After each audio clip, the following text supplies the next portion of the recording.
सर्वत्र मराठी राज्यभाषा दिन उत्साहात साजरा होत असताना नाशिक मधून एक धक्कादायक प्रकार समोर आला आहे। नाशिकच्या पंचवटी भागातील मोरेमळा परिसरात असलेल्या कुसुमाग्रज उद्यानातील काव्यसंग्रह हटवण्याच्या हालचालींवरून आता मोठा वाद पेटला आहे। मिळालेल्या माहितीनुसार प्रशासनाकडून या उद्यानातील कुसुमाग्रजांच्या कवितांचे फलक तोडण्यास सुरुवात झाली। याचा विरोध करत महाराष्ट्र नवनिर्माण सेना चांगलीच आक्रमक झाल्याचं पाहायला मिळतंय। खरं तर आपण जर बघितलं कविश्रेष्ठ युवा शिरवाडकर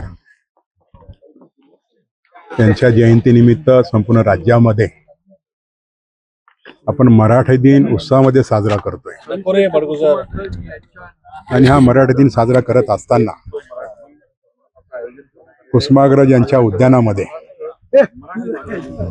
ज्या कुसुमाग्रजांच्या कविता होत्या त्या कवितांचे शिलालेख या प्रशासनानं या मराठी दिनी तोडण्याचं काम केलेलं आहे। जेसीबी लावून या ठिकाणी तोडण्यात आलेलं आहे। खरं तर सरकारचं हे मराठीपणा हा ढोंगीपणा या निमित्ताने या ठिकाणी उघडकीस आलेला आहे। या सरकारनं मराठी माणसावर मराठी भाषेवर आज ह्या मराठी भाषा दिनानिमित्त एक घाला घालण्याचं काम केलेलं आहे।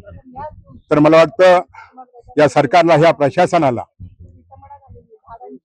त्यांना मराठी भाषा सुद्धा कळलेली नाहीये आणि कविश्रेष्ठ कुसुमाग्रज सुद्धा यांना कळलेलं नाहीये।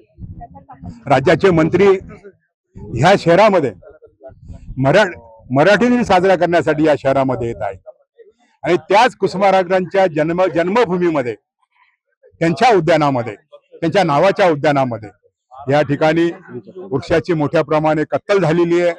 त्यांचे शिलालेख या ठिकाणी तोडण्यात आलेले आहे। मी महाराष्ट्र निर्माण सेनेच्या वतीनं या महानगरपालिका प्रशासनाचा या सरकारचा तीव्र शब्दामध्ये धिक्कार करतो आणि निषेध